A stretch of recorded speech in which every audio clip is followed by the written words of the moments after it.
قدرې زما درې سره نشته اکبر جنه یار خدای پیژنمه ته دومره یوازې یم لالیا که مړ کېدم سترګې به څوک راپورټوینه.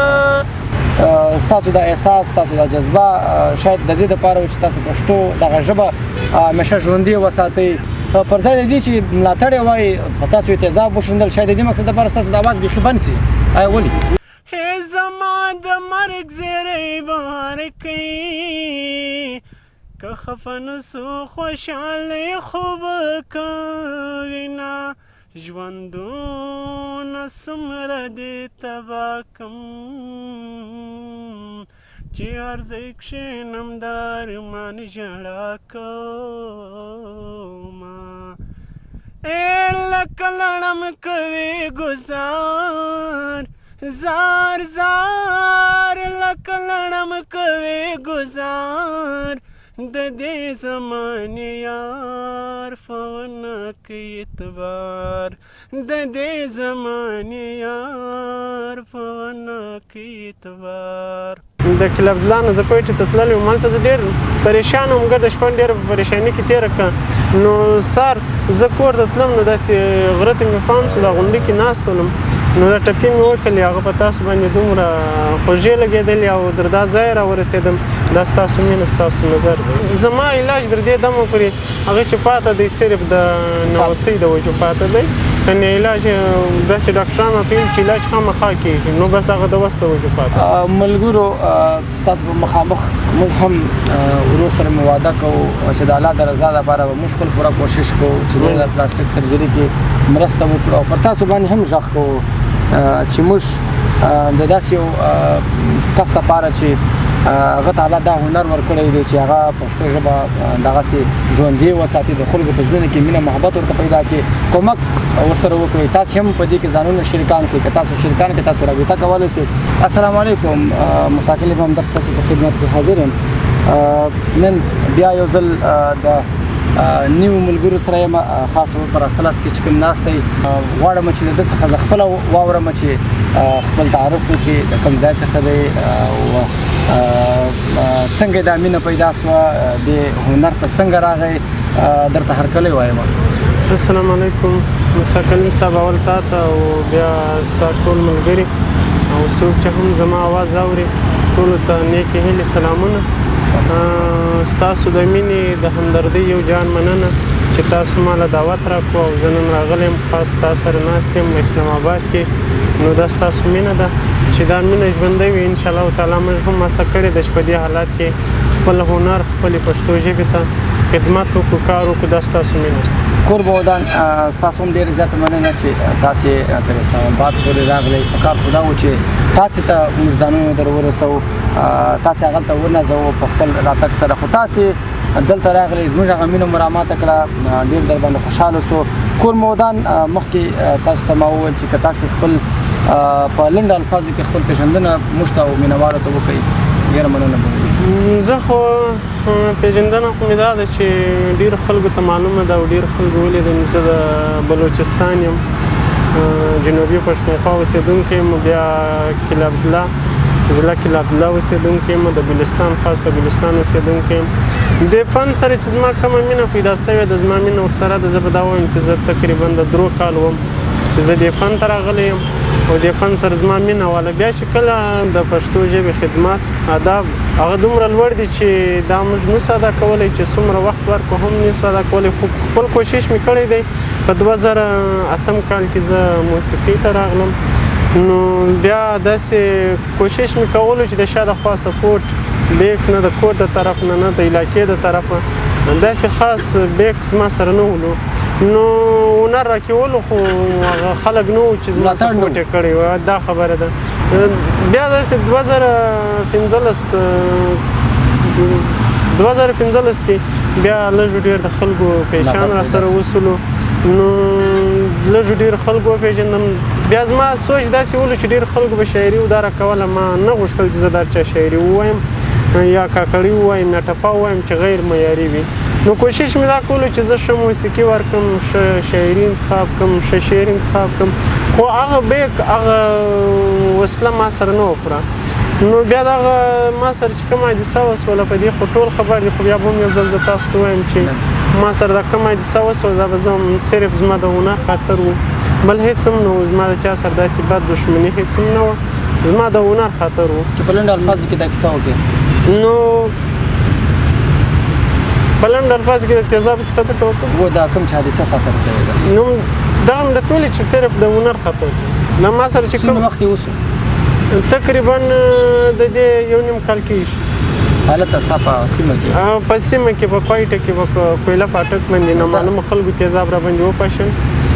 نو بیا داسې ما ډېرې ویډیوګانې دا وکړلې چې په هغې کې بیا ما ته خاص داسې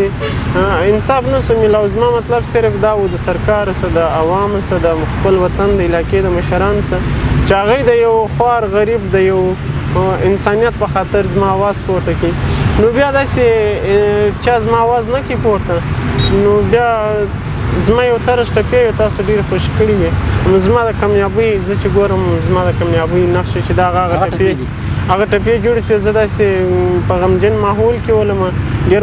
ملګري پوښتنه کوي چې تا دا ټپې څنګه وویلې، دا ډېرې غمجنې وې او ډېرې تا داسې په غمجن حالات کې ویلې. نو دا زه کوټې ته تللی وم، د کلب الله نه زه کوټې ته تللی وم، هلته زه ډېر پریشان وم، ګرده شپه ډېره په پریشاني کې تېره کړه. نو سهار زه کور ته تلم، نو داسې غره ته مې پام شو، دا غونډۍ کې ناست ولم، نو دا ټپې مې وکړلې، هغه په تاسو باندې دومره خوږې لګېدلې او در دا ځای راورسېدم. دا ستاسو مینه ستاسو نظر دی. مننه. اول غواړم چې دغه ټپې تاسو ته لږ در واوروم، بیا راځو یو څو پوښتنو دي نور هم. چې بې وفا د چا جانان سي، تنگ پرې جان سي ژوند پور کې تېروينه، وی په نصیبه به مې پرته وه، ما به د داسې خلکو مخ ته نه کتونه، ژوندونه بارې د سکروټو په کاغذي واژو دې وړم اراده کما، هې زما د مرګ زیری بار کوي، که خفه نسو خوشحالی خوب کوینه، ژوندونه څومره دې تباه کم، چې هر ځای کښېنم د ارمان ژړا کومه، لکه لړم کوي ګزار زار زار، لکه لړم کوي ګزار، د دې زمانې یار فونه کوي اعتبار، د دې زمانې یار فونه کوي اعتبار. مننه. تاسې ټپې واورېدلې د کومو ټپو څخه چې ده خپله هم وویل چې زه په خلکو ډېر وپېژندلم، ځکه زه هلته په ډېر غم حالت کې وم. دغه د غم کوم حالت چې دا د خلکو ډېر زیات خوښ شو او دی خوښ کړئ او دی تر دې ځای راورسوئ. زه یو پوښتنه اخري بل هم کوم، بیا غواړم چې هغه ټپې یو څو تاسې دلته اوس هم په ژوندي بڼه باندې خپل مینهوالو ته ور واوروئ چې دغه کوم ستا هنر چې تا ویل ما سره ملاتړ نو تر 2015 پورې ستاسو دا احساس، ستاسو دا جذبه شاید د دې دپاره و چې تاسو پښتو دغه ژبه همیشه ژوندۍ وساتئ، د هغو په زړونو کې د پښتو ژبې دپاره مینه محبت دغسې همیشه دپاره ژوندۍ وساتئ. پر ځای د دې چې ملاتړ یې وایي په تاسو یې تیزاب وشیندل، شاید د دې مقصد دپاره ستاسو د اواز بیخي بند سي. آیا ولې؟ نو خبره داسې ده، دغه هنر دا د الله تحفه ده، دا چې الله چاله ورکړي څوک یې چا نه نسي اخیستی. ډېر خلک دې فن ته راغلي چې هغه کوشش کوي چې یاره زه د دې کس مقابله وکړم، خو هغوی ناکامه د دې فن نه تللي دي. خو دا فن چې دی دا آواز دا کوم هنر دا چې چاله الله ورکړی وي، الله فیصله کړې وي، انسان هېڅکله دا سوچ نسي کوی چې دا کس زه ناکامه کړم. هغه ټیم کې که ته وګورې زه به په دا وایم چې زه به په سوو کې خلکو نه پېژندلم، لیکن دا ټیم چې وګورې ما په زراو خلکو پېژني، په لکاو مې پېژني، نو دا عزت ذلت ورکول دا د الله په لاس دی خو زه غواړم په دې حالات کې ما کوشش کړی دی زه غواړم چې زه خپلې پښتو ژبې ته خپل هنر ته داسې کار وکړم چې تر ما ښه هنرمندان شته خو زه کوشش کوم چې زه یو جلا یو بیل کار وکړم ما چې د خپلو پښتنو مینه ویل دا د خپل عوام نو ما هم کوشش کړی دی دا 2 ورځې په ریکارډینګ باندې لګیا و ډېر لرې تللی و او ډېرې ښایستې ویډیوګانې مې جوړې کړي دي دا کومې ټپې چې تاسو خوښې کړي وي یوه بله غزل ده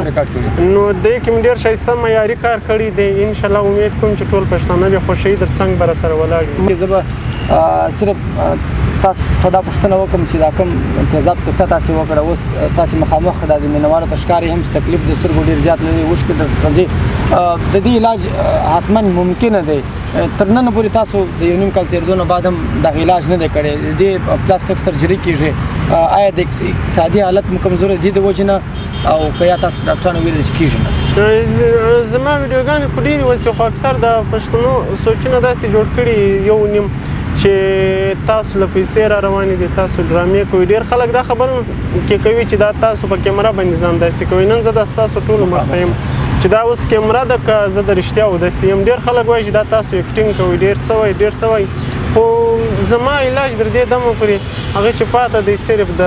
ناوسۍ د وجو پاته دی کنې علاج داسې ډاکټران راته ویل چې علاج خامخا کېږي نو بس هغه د وس د وجو پاته ملګرو تاسو په مخامخ موږ هم ورور سره مو واده کوو چې د الله د رضا دپاره به موږ خپل پوره کوشش کوو چې د پلاستیک سرجري کې مرسته وکړو او پر تاسو باندې هم غږ کوو چې موږ د داسې یو کس دپاره چې هغه ته الله دا هنر ورکړی دی چې هغه پښتو ژبه دغسې ژوندۍ وساتي د خلکو په زړونو کې مینه محبت ورته پیدا کړي کومک ورسره وکړئ تاسې هم په دې کې ځانونه شریکان کړئ که تاسو شریکان کړئ تاسو رابطه کولی شئ په څنګ کې خاناغه ورور ناست دی چې دلته په اسلام آباد کې اوسېږي حمید الله ورور ناست دی چې دلته په اسلام آباد کې اوسېږي او خالقداد پهلوان ورور ناست دی چې هغه هم دلته په اسلام آباد کې اوسېږي ډېر وخت به مینوالو ستاسو نور نه اخلم د کوم مقصد لپاره چې دلته دوی دا اشخاص ناکشنولي دي اواز به تر تاسو را رسوم هغه ټپې چې تاسې خپله ذکر وکړئ چې په ټوله دنیا زه په هغو ټپو باندې وپېژندلم کیسو ټپې په خپل اواز په ترنم کې راسره شریک کړي ستاسو د ټولو په اجازه دا په ما څه وشو جانانه د لیونتوب تر حده زه ورسېدمه قدرې زما درې سره نشته اکبر جنا یار خدای پیژنما دومره یوازې یم لالیا کمړ کېدم سترګې به څوک راپوټوینه زړه به مې ولې نه دردېږي موږ نه خو غرونه خلک تللي دي نه نن خو مې هغه زړګی مړ کو په کوم زړګي کې چې پراته وو ستا یادونه د ژوند مې پهله تجربه وه که بیا پیدا شوم بیا به مینه نه کومه لکه لړم کوي ګزار زار زار لکه لړم کوي ګزار د دې زمانې یار په ونه کې اعتبار یا د دې زمانې یار په ونه کې اعتبار لکه لړم کوي ګزار الله دې وکړي چې ستاسو زما دا کمزوري ډېر زبردست چیز الفاظ موږ نه لرو چې ستاسو ستاینه وکړو الله تعالی تاسې ډېر نازولي یاست خو کاشکې تاسې اوس په هغه حالت کې واست چې کوم یو نیم کال مخکې تاسې وایي خو خیر دا د الله طرف نه شاید په تاسو باندې یو ازمایښت وي تاسو باید صبر د لاسه ورته ورنه کوئ کوشش وکړو چې انشاءالله دغسې کوم چې د ادب سره تړلي ملګري دي زما هم دغه هڅه ده که الله زه په دې برخه نه یم نازولی چې باید زه هم تاسو ته دغسې د پښتو د ادب په برخه کې څه وړاندې کړم پښتو ژوندۍ وساتم خو دغسې د پښتو ژوندي ساتلو دپاره چې کوم مبارزین دي کم داسې اشخاص دي هغه زه کوشش کوم چې هغه تشویق کړم د هغو ملا ور وتړم د هغو اواز د ستاسو پورې د رارسولو یو ذریعه ځان وګرځوم تر بیا ځل د یو ځای کېدو پورې ستاسو نه غواړم اجازت د الله په امان.